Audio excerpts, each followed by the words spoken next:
Heyo, and what is up, gang? Thank you for checking out Sledgehammer TV today, 24 hours after AEW changes the landscape of professional wrestling altogether. The WWE got together and they countered with a dud of a Monday Night Raw that did absolutely nothing but confuse the heck out of me because I don't know where they got the ideas that they put forth for us tonight. And we are going to talk about everything wrong with this show and so much more right here and right now. My name is Nick Nightmare. You are watching the Sledgehammer Wrestling Show's Monday Night Raw review and reaction show. Let's do it.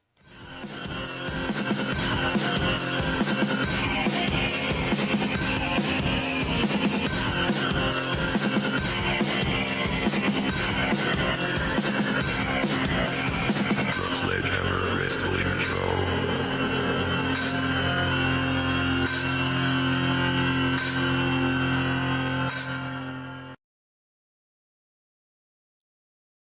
Well, you guys, WWE did it. They got together and they took all of their brain power and they came up with a really big swing to take and try to get the shift of power back in their favor when it comes to who's the dominant force in professional wrestling. You see, AEW last night, in case you've been living under a rock, they debuted Bryan Danielson, Adam Cole, and Ruby Riott, who is now Ruby Soho, all during All Out, just barely 24 hours before Monday Night Raw hit the air. And they said, we got to do something, you guys. We got to think of the biggest, most impactful thing that we can do for Monday Night Raw to try to get people talking about us and stop people from talking about them. And the best thing that these clowns could come up with to counter that, WWE fires back with Drake Maverick. Drake Maverick. This was their salvo. This was their saving the whole entire reputation of the WWE. We are going to come back in a big way. Fuck CM Punk. Screw Daniel Bryan. Forget Adam Cole, baby. We got this friggin' guy. This was their answer. This was the big surprise on tonight's Monday Night Raw. Drake fucking Maverick, who of course is attached to the 24/7, hey, look at me, I don't give a shit what's going on with that crap anymore, especially since they put it around the waist of a certain flippy dippy do Reginald, who I could care less about. The Monday Night Raw continues to just pile on with a bunch of storylines that I have absolutely zero interest in. In fact, it is 100% true. Let's get rid of Drake Maverick because I didn't care to see him tonight. I have nothing against Drake Maverick. Nothing really. I enjoyed him when he was in Impact. I think he was definitely misused by the WWE throughout the entirety of his career, which is the story with most people nowadays there, isn't it? But if it wasn't for this show and me talking to you guys, I seriously would stop watching this trash. I commend all of you guys that don't watch this shit anymore because I really don't want to. I don't want to do this anymore. It's become painful. It's become painful. Well, why, Mr. Nightmare? Why is it so painful for you? Because the WWE does things like they take the Raw Tag Team Championship scenario and they make that the focal point of tonight's episode of Monday Night Raw. They open the show saying we're going to have Tag Team Turmoil tonight, and Tag Team Turmoil should just be the name of the entire tag team division instead of a match type because the tag team division is in a shambles. And I'm sitting here going, what 7 teams? 7 tag teams. You got like 2 tag teams at best. And really, there were only 2 legitimate tag teams in this thing, if you ask me. And one of those 2 legitimate tag teams was Teabag and Mush. So how legitimate are they really? But before we start dropping the hammer on this piece of shit, let's just take a minute to commend Kofi Kingston and Xavier Woods. Can we talk about them for just a minute, you guys? This tag team turmoil matchup was a testament to the endurance and the athleticism and the capabilities of Xavier Woods and Kofi, because they were in this tag team gauntlet / turmoil matchup for a great majority of it. You see, by the time we got to it, there was 8 teams in this, which means there was going to be a total of at least 7 matches, and the New Day were in 5 or 6 of those 7 matches. And now what they did with that is okay. Like, you know, it was a great showing for the New Day, and it was kind of cool. But wouldn't that be better suited for one of the other tag teams, the newer tag teams that you're trying to get over in the division? I mean, the New Day are, 13, 12, 11, how many time tag team champions at this point? Do they really need to nearly run the gauntlet to put them over as a great tag team in the division? Unless they were going to win, there was no need for them to go that far. I think it would have been more effective for the New Day to be taken out in the first or second match and open the door for the Viking Raider, Warrior Raider Raiders, or Teabag and Mush, or even, AJ and Omos to shine as a new team, to conquer the division as a new team. But would it all matter anyway? No. All that work the New Day put in made them look fantastic. You could have did all that for a new team, would have been much better, but it wouldn't have mattered at the end of the day anyway, because the WWE champion, Bobby Lashley, and his manager, MVP, they inserted themselves into this equation, because Bobby Lashley challenged Randy Orton tonight to a championship match at Extreme Rules for the WWE Championship, because Randy Orton keeps talking shit about Bobby Lashley, and because Randy Orton hit the RKO out of nowhere on last week's show.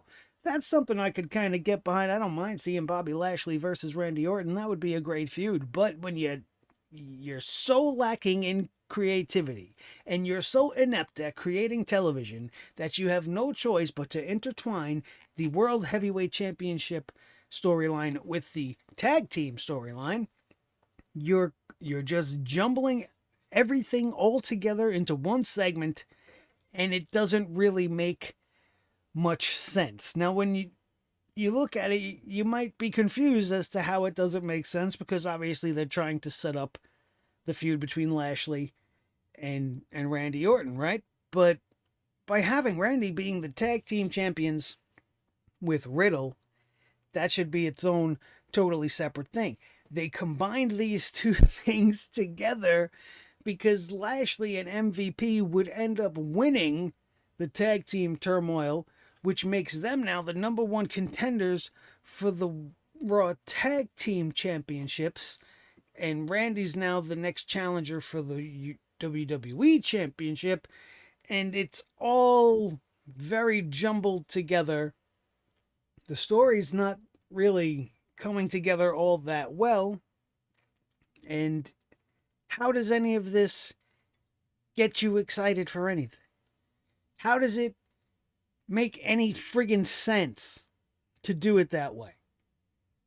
It's like they just don't know what to do. They do this with the women's division as well. They always have the Women's Tag Team Championship involved with the Raw Women's Champion or the SmackDown Women's Champion. It's always intertwined.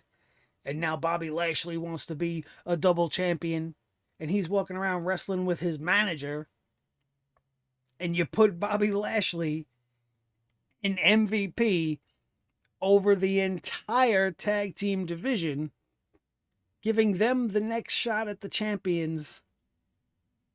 So at Extreme Rules, Randy's going to fight Lashley for the title, and then Randy and Riddle are going to defend the championships against Lashley. And see how it's very confusing. You're setting up 2 matches for 2 separate storylines in one. Like, you know what this is? This is what you get when you have no solid mid-card, and when you don't establish real contenders through actual competition and rankings and matches and, things that make it feel real, things that make it feel legit. This is just them throwing random shit at the wall, seeing what sticks, what makes the old man happy. And they did all this tag team stuff simply based off of the fact that everybody enjoyed the tag team championship match last night at All Out, when the Lucha Brothers and the Young Bucks tore it down in a steel cage match that stole the show. So the WWE's got the balls to come out and be like, yeah, but we'll just make our whole entire show a fucking tag team show. Who needs to put it in a steel cage? We'll just do nearly a full hour of tag team wrestling. And then almost a full hour of commercials, and then the rest of the show can just be Charlotte Flair and friends.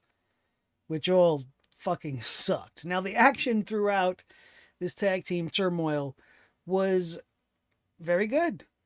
It was some great tag team stuff, but there was nothing that was going to put this over anything you saw last night at the other show. Now, I'm not one to compare the two, but it's very, very obvious that they themed this match around the tag team division because everybody's talking about tag team wrestling today.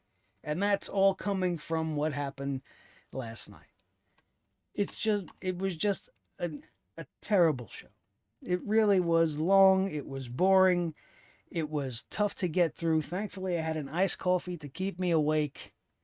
And now we're sitting here and it's time to bring the hammer down on this ridiculous piece of shit show. So first of all, as usual, Raw starts off with a nearly 20-minute long promo situation where you have Randy and Riddle come out as the champions. They want to know who the number one contender is, and then next thing you know, one after the other, everybody comes out interrupting promos, and then we're going to start the matchup because the New Day comes out. New Day also, their gear was on point.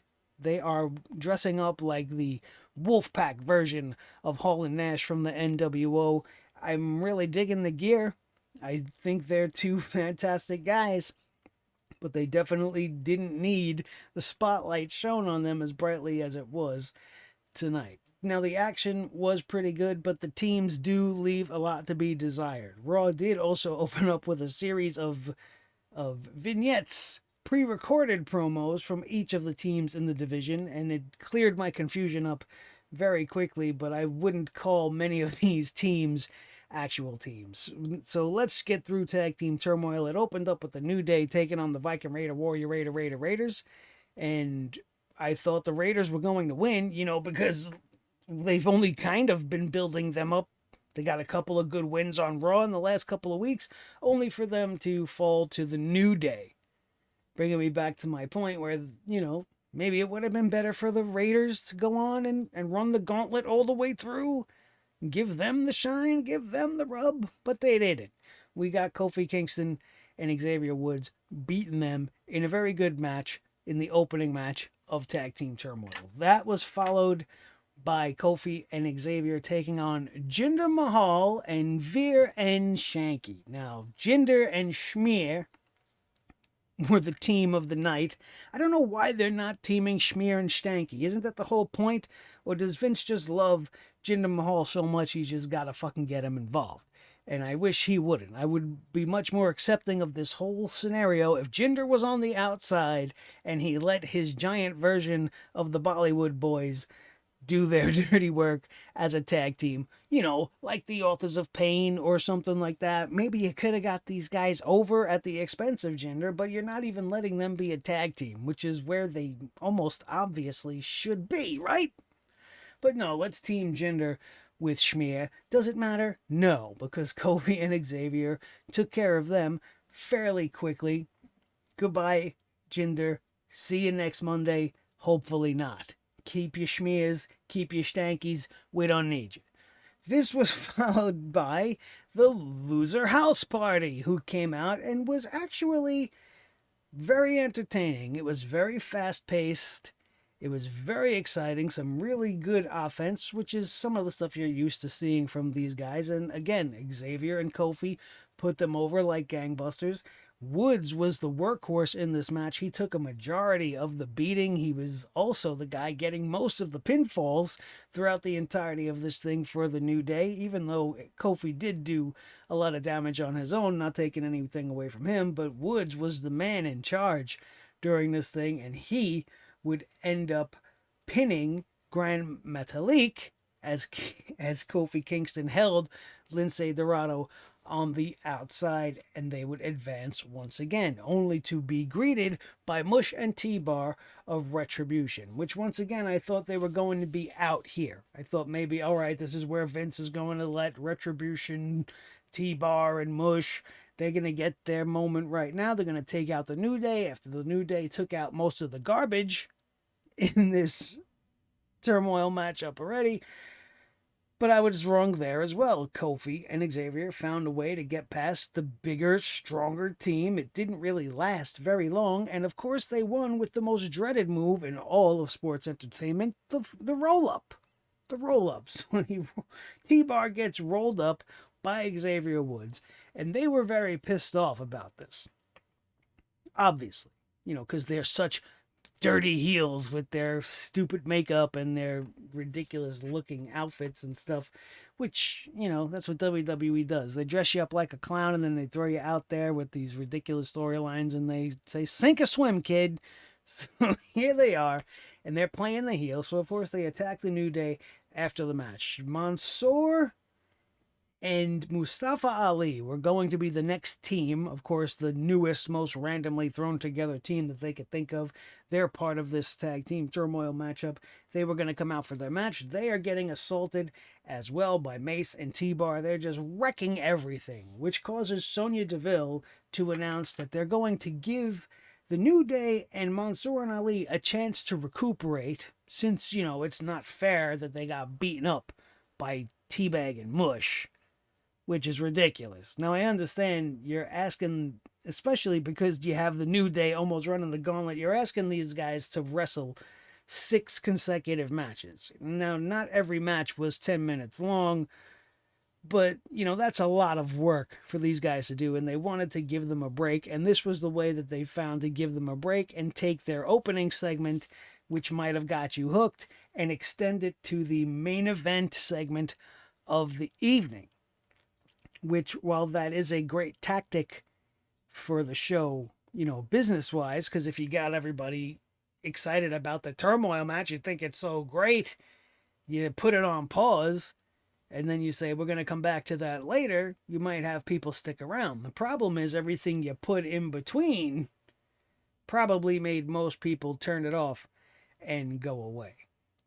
And I don't really agree with this here. I wasn't happy with them stopping the match and holding it off for a majority of the show. If they wanted to hold it off for one segment, maybe do your stupid moist TV that you wanted to do, during a quick break to let them recuperate and then finish that out, that's fine. Or if you wanted to wait until the 10 o'clock hour and just run the gauntlet for the last hour of the show to completion, that would have been fine too. But splitting it up here, it was kind of a cheap thing to do, kind of a cheap way to keep fans around and force them to sit through the cavalcade of garbage that is yet to come.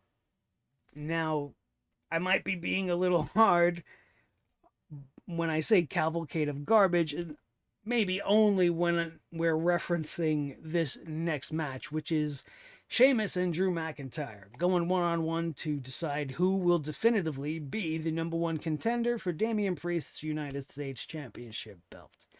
This was a really fun match because Sheamus and Drew, they have tremendous chemistry. We've seen this match a bunch of times, which makes us have to call forth the dreaded rematch alert. You knew that was coming, because how many times can we see Drew Mac and Sheamus? And now I really expected Drew McIntyre to win this matchup, and I thought WWE was going to actually pivot and go a different direction. No, but we had this 15-minute, real big meat-slapping type of matchup to set us up for Extreme Rules and another rematch, as we're going to see Sheamus versus Damian Priest once again for the United States title. And this just hurts my brain because haven't we seen this match like 8 times at this point? How many times does Sheamus have to lose to Damian Priest? He's lost every time he's faced him so far. He lost the title to him. He lost his rematch with him. It's just more of the same as what WWE does. They have no ideas, so let's just continue to do what we've been doing. And nothing against Sheamus. I love Sheamus. He's been great. He's putting on some great matches, but it's time to move Damian Priest's character on to something else. Having him beat Drew McIntyre, I think in the eyes of the WWE Universe as a whole, is a much bigger accomplishment than it is to beat Sheamus. No disrespect to Sheamus, it's just that he's beaten him already. So to lose to Sheamus here would be silly. Damian Priest has only just begun here, and I think Drew McIntyre would have been a better matchup for us to have to see. And I know it's a battle of two baby faces at this point, but is Drew McIntyre going to remain a baby face? I think the biggest question coming out of this matchup is not how the WWE could be so stupid as to book a rematch, but are they actually planting some seeds to be turning Drew McIntyre heel? See, Drew McIntyre, after he lost to Sheamus here tonight, he beat up Sheamus and hit him in the face with his ski mask and then hit him with a Claymore kick after the match, which is not something that a true babyface would do. He came off like a real sore loser, and I don't know if this is going to be a shift in character and bringing him back to the dark side. How many heels can we really have? How many baby faces even are there left? The champion's a heel, Randy Orton's a tweener, Riddle's a babyface, and literally everybody else feels like a heel to me. And if you're not in the main event picture, you're a fucking jobber and you're chasing the 24/7 championship, which was one of the lowlights of this show tonight. But anyway, Sheamus defeats Drew McIntyre. He's going to get the shot at Damian Priest, who had an interview following this. He said he loved watching that fight. He said it was really great what he's seen between McIntyre and Sheamus, and he's going to enjoy fighting Sheamus again at Extreme Rules, and he's confident he's going to retain his title, which I believe he will. And it's going to be a great match. You know what wasn't great? Everything that came after this. Like literally everything that came after this moment. My attention span just kept dropping and dropping and dropping because we had Sarah Schreiber in the back and she's interviewing the no one, Rhea Ripley, and Nikki ASS, the superhero that isn't actually a fucking superhero. And apparently these two are getting a championship contenders match, our new least favorite thing in all the professional wrestling that WWE keeps throwing at us as a legitimate way for them to give us a contender for a championship. Instead of building it the traditional way, we just have to devalue our champions left and right. And it's a travesty to me. And especially when your champions have done nothing but lose. So now here we have this makeshift team of Rhea and Nikki, and they have been thrown together for the last couple of weeks since they've lost to Charlotte Flair, and Charlotte got the Raw Women's Championship back. And what they're doing here is they're trying to take what was successful with Randy and Riddle and play it off with Rhea and Nikki. And this is more like RK No than an RK Bro. And that might be a cheap pun kind of joke, but when you're looking at it, you got Nikki ASH, who's kind of goofy, right? She's not in her right mind. She thinks she's a superhero. She's a little wacky, right? And then you got her serious, straight-faced, stoic, I'm all mean and grumpy Rhea Ripley, the Nightmare, who, is kind of letting her guard down and letting the weird little crazy girl in, and now we have this odd couple tag team. And that's exactly what Randy and Riddle are. And I guess they thought it worked there, so they're going to do it here. But here's an even bigger question. Why are they even getting this opportunity when there was another tag team in the women's division that they brought up maybe like a month and a half ago? Noxie and Shotzi, right? Tegan Nox and Shotzi Blackheart have beaten the women's tag team champions on multiple occasions at this point. They have not had their championship opportunity yet, and now the line's being jumped completely. They're being totally forgotten about. When was the last time we even seen them on TV? And now they're getting skipped by super brutality. Nikki Cross named this team because, she's a superhero, and Nikki Cross is my brutality. So, super brutality. Oh, God, did my head hurt.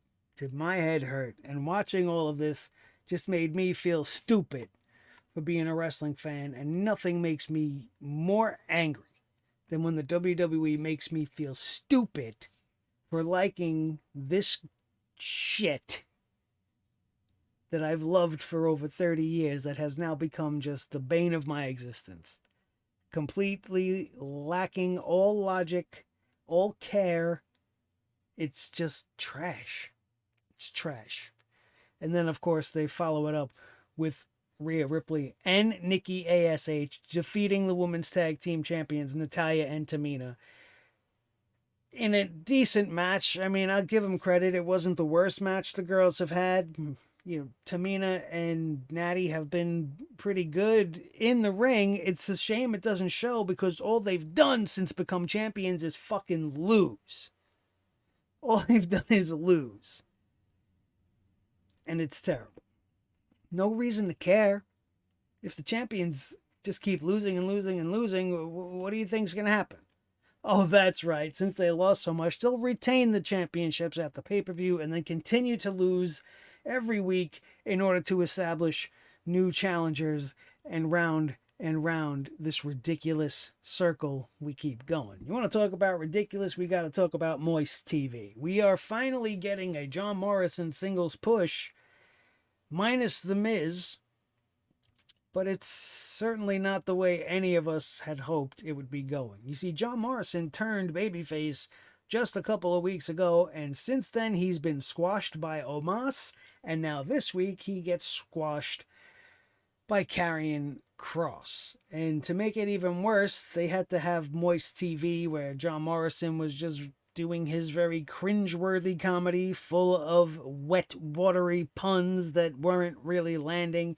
He was talking to a blow-up horse. I guess it was like a floating device of some sort, and this horse, he was talking to it and like I've done crazy things. I've talked to puppets, I've talked to toys and everything, but this just didn't land, at least not with me. If you thought it was funny, great, but Cross didn't think it was funny, and he came across very dweeby here.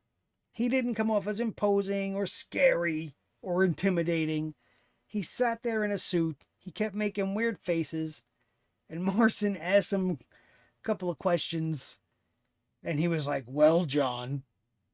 Well, as soon as he said, "Well, John," I was just like, this is not Karrion Kross.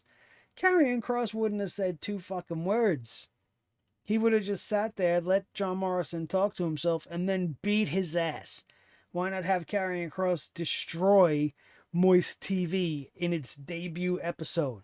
Would be a lot more impactful than watching whatever that back and forth was, and watching John Morrison name drop the fact that he was in the business for 20 years. He's wrestled The Undertaker, he's wrestled Kane and the cool members of DX, and now he's losing to Karrion Kross in 2 minutes before they were even able to build John Morrison back up to make that win for Karrion Kross even mean something. Because John Morrison has been a joke since he's come back. Literally, he's been nothing but jokes. He's comedy on WWE. And now they had the opportunity to take this guy and build him back up into a great star, a big money maker, a big main event player. And they take a match like Morrison versus Kross, which in TNA was a World Heavyweight Championship title match, which was actually really great because both of these guys are really talented pro wrestlers, and they turned it into a 2-minute squash so that the new super shredder of the WWE, Karrion Kross, could get a win. Now, I'm not complaining about Kross getting the win. It's good that at least he's finally getting a win, but all of this would be a whole lot more meaningful if Karrion Kross was never defeated on Raw to begin with. This guy's got 2 losses on his record before he even got his winning streak of sorts going. And do you really care? That's the question I pose to you. Do you care about Karrion Kross? He's a shell of what he was in NXT, sure. It's nothing close in comparison. But do you care? Does the getup really bother you as much as it bothers me? Does him not having Scarlett take that much away from the act? Do you think they're making him look like just a generic, boring, run-of-the-mill, regular pro wrestler when he could have been the new next big thing if they booked him properly? He should have been up here ripping through people one after the other, becoming something terrifying because of how he destroys people in the ring. Not terrifying because he's wearing the world's ugliest gladiator costume that looks about 20 years outdated, like he got it from a local hock shop around Halloween time, which you're going to see springing up all over the place since we're getting close to October now. Fucking ridiculous.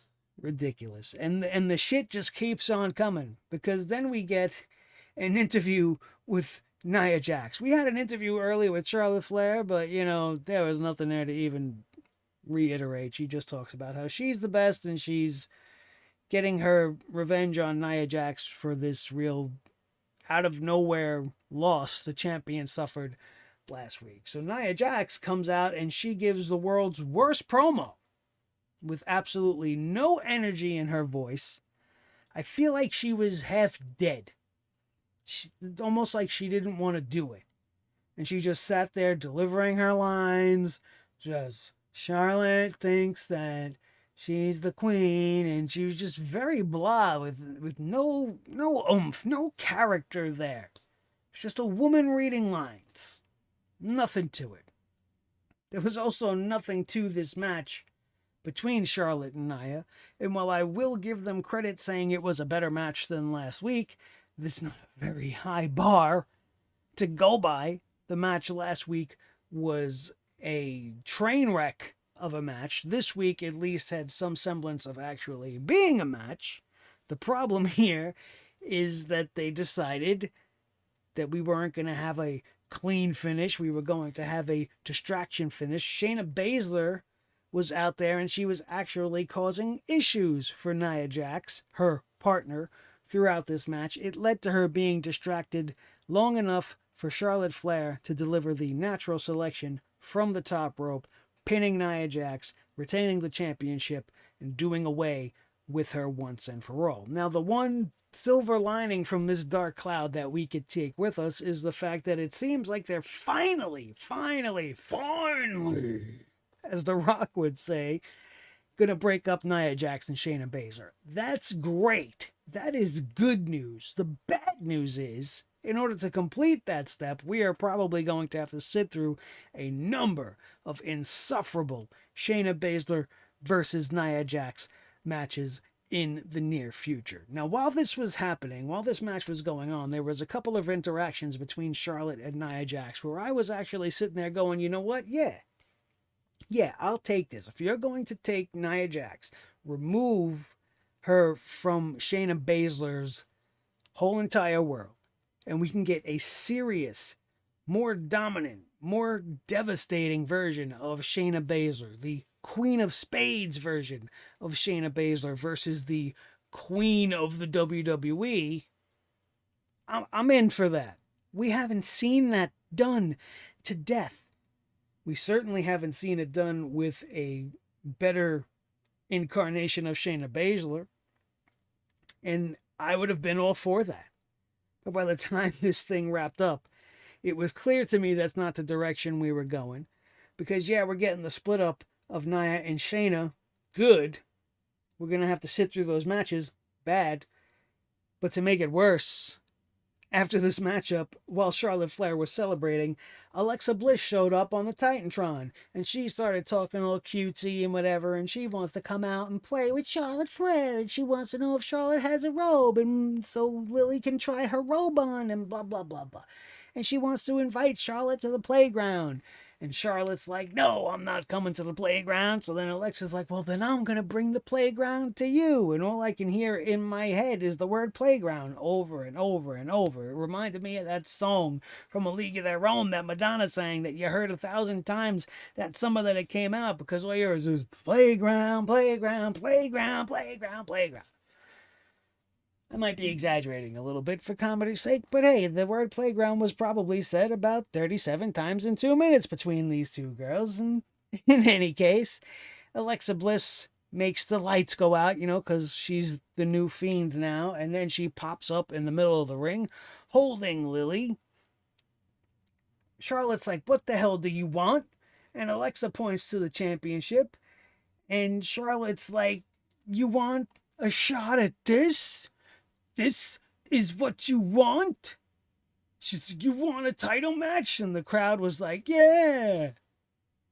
And then Charlotte agreed. So I guess we're going to get Charlotte versus Alexa at Extreme Rules also. Whoop-de-fucking-do. More Alexa Bliss spooky stuff that I just don't have the tolerance for. And, I'm always very hard on Charlotte Flair, but I would appreciate her character much more if you took her in a more serious direction, not in this silly, spooky nonsense direction with Alexa Bliss, which is why I was excited to see that maybe moving forward with Charlotte and Shayna was going to be a thing, but I guess we'll have to wait until Charlotte gets past Alexa and Shayna gets past Nia. Oh boy, what a road we're on when it comes to Monday Night Raw. There was a highlight reel for Reginald. Just want to throw that out there. So if you weren't bored enough, here comes this guy. Here's this guy that was the main feature of the women's division for some time. Here's this guy that we know nothing about other than the fact that he can flip. Right? He pretended to be French, he dropped his accent, and now he's doing vignettes where he's jumping around playgrounds and he's, evading attack in public by doing parkour moves. And he's flipping into the ring like Sin Cara, but, sideways. And they gave him the 24/7 championship, and now they love Reginald so much that it's renewed their faith in the 24/7, look at me, I'm a clown championship. And we get a match here tonight. Reginald versus Akira Tozawa, which went about 1 minute. And Akira Tozawa, a world-renowned professional wrestler who is absolutely great in the Cruiserweight Classic, who has a history of tremendous professional wrestling underneath his belt, lost to this clown Reginald in less than a minute, only for the WWE to send out the 24/7 crew. All the jobbers in the back, all the meaningless performers that they don't know what to do with, that they throw into these 24/7 segments. And among these meaningless jobber performers were people like Cedric Alexander and Humberto Carrillo, which maybe you might expect, but would you expect to see Jackson Riker amongst these guys? Well, maybe. You might figure that, but Shelton Benjamin? He don't deserve to be there. Jeff Hardy? Jeff Hardy, former World Heavyweight Champion, multiple-time Tag Team Champion, Intercontinental Champion. He's held almost everything there is to hold. Big-time attraction, huge fan favorite. And he's now part of the 24/7 clown car of fools. Terrible. Absolutely terrible. Reginald jumped out of the ring and took everybody out in one shot with a suicide dive to the outside and then ran away to be confronted by the returning Drake Maverick. Yeah, this fucking guy.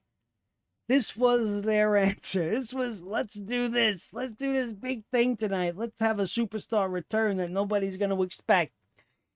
Drake Maverick in the 24/7 division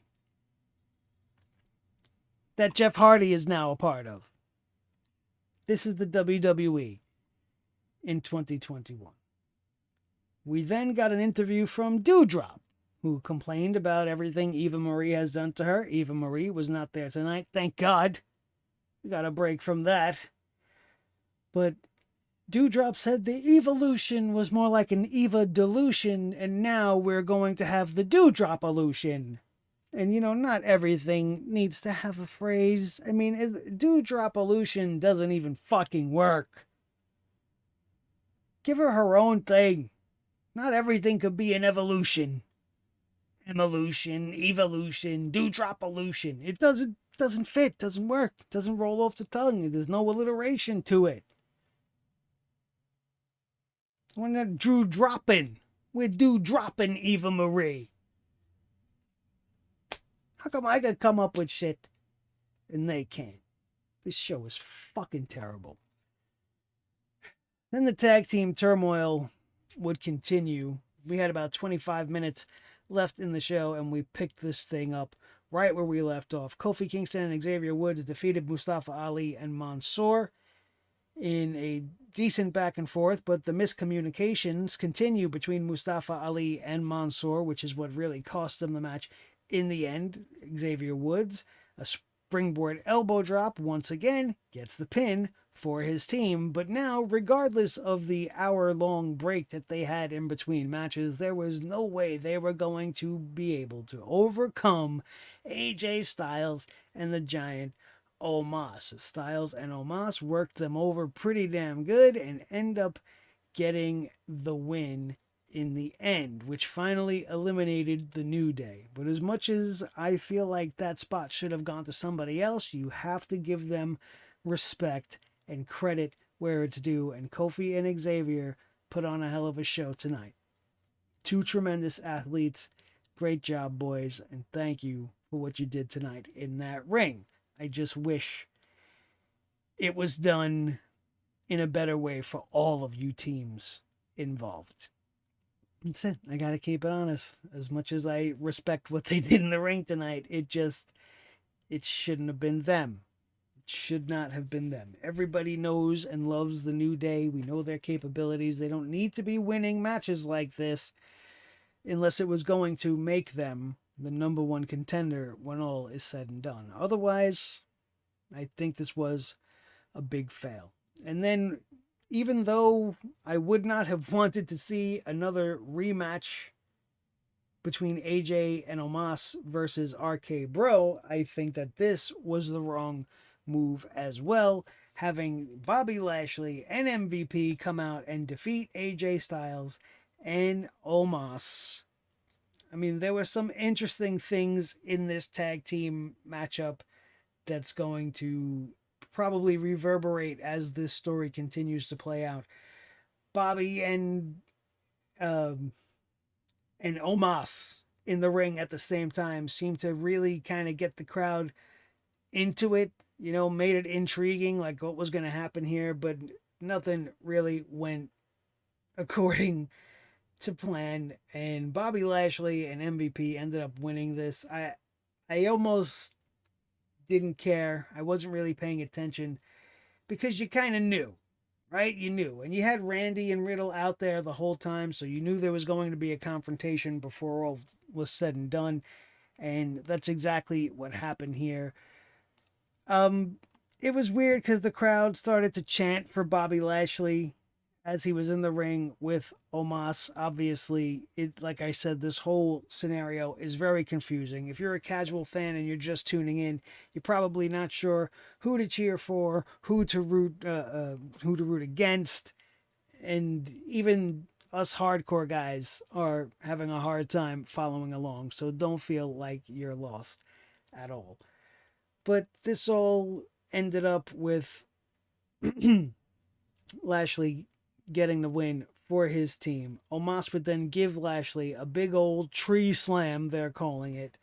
And then after Omos and Styles left in disappointment, Lashley got up, was a little groggy, and got hit with another RKO. And then Randy and Riddle posed at the end of this show as Raw went off the air. And I just don't understand why they feel the need to combine the storylines for the tag team and world championships. They do it all the time. And I'm just so sick of it. I don't know how anybody that worked on this show can be proud of what they accomplished here tonight. This show was a farce. This show was a poorly put together response to what the wrestling world is buzzing about, and I have absolutely zero faith in the future for this franchise. I do have faith in the future for Friday. And a programming note to anybody that's, hopefully all of you are still watching at this point, but just so you know, in case you haven't heard, I'm going to SmackDown this Friday at Madison Square Garden. I will be in the arena for Super SmackDown, so the SmackDown review will not be in its normal Friday night time slot. We will be doing it sometime on Saturday. So just, be a little bit patient. I'm going to be out doing my SmackDown thing. I'm going to get home really late, and then when I wake up in the morning, I'm going to have some coffee, and then we're going to sit here and we're going to talk about it all together. And if I have some footage and some videos I can put up, I will try to do that the best I can. Make sure you're following me on social media so that you see everything I'm going through this weekend on my SmackDown adventure this Friday. And I'm going to be going to the AEW Dynamite taping at the Arthur Ashe Stadium as well.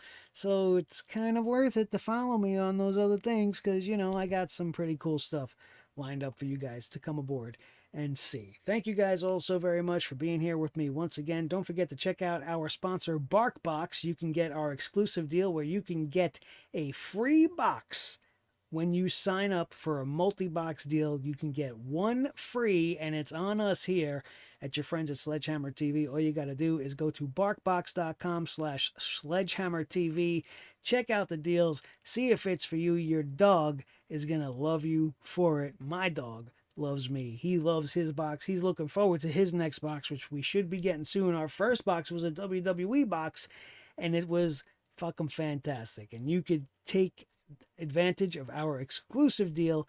The link will be in the description below. Thank you all so very much. Do all the YouTube things that you could do to help us out. You could like this video, share this video, and then most importantly, subscribe to become the newest, not subscribed, I don't know what that is. Subscribe and become the newest member of Sledge Nation. And if you spot me on TV Friday, find a way to get a snapshot and send it to me. I'll shout you out here on the channel and maybe even enter you guys in a contest to win some Sledgehammer Wrestling Show swag. Thank you all once again for being here. My name is Nick Nightmare. This is the Team Thor, the Sledgehammer, the official Sledgehammer of the Sledgehammer Wrestling Show. His tag team partner, the World Heavyweight Champion of all the microphones in all the world, Mr. Blue, the Yeti microphone, the most important member of the team, as always, each and every one of you. If you miss anything, don't forget to check it out. It'll be linked in the annotations up above. That is going to do it. We are out of here, and we will see you next time right here on your new favorite wrestling show,